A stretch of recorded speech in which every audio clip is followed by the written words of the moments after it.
આજે આપણે પત્તાની રમત રમવા જઈ રહ્યા છીએ. મારી પાસે, કોની પાસે? આ રમતમાં અમારી પાસે 24 કાર્ડ છે જે બાળકોમાં વહેંચવાના છે. દરેક કાર્ડ પર 2 નંબર લખેલા હોય છે. ઉપરનો નંબર સંખ્યાત્મક લખેલો હોય છે અને નીચેનો નંબર શબ્દોમાં હોય છે. હવે ચાલો આ રમત કેવી રીતે રમવી તેનું નિદર્શન જોઈએ. 3 મારી પાસે છે, 21 કોની પાસે છે? 21 મારી પાસે છે, 1 કોની પાસે છે? 1 મારી પાસે છે, 16 કોની પાસે છે? 16 મારી પાસે છે, 18 કોની પાસે છે? 18 મારી પાસે છે, 7 કોની પાસે છે? 7 મારી પાસે છે, 5 કોની પાસે છે? 5 મારી પાસે છે, 20 કોની પાસે છે? 20 મારી પાસે છે, 23 કોની પાસે છે? 23 મારી પાસે છે, 15 કોની પાસે છે?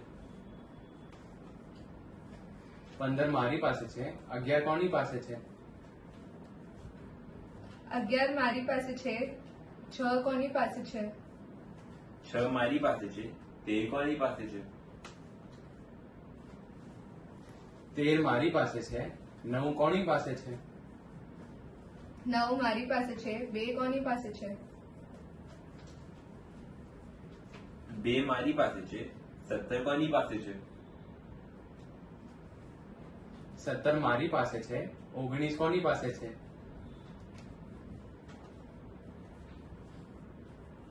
19 મારી પાસે છે, 22 કોની પાસે છે? 22 મારી પાસે છે, 4 કોની પાસે છે? 4 મારી પાસે છે, 14 કોની પાસે છે? 14 મારી પાસે છે, 8 કોની પાસે છે?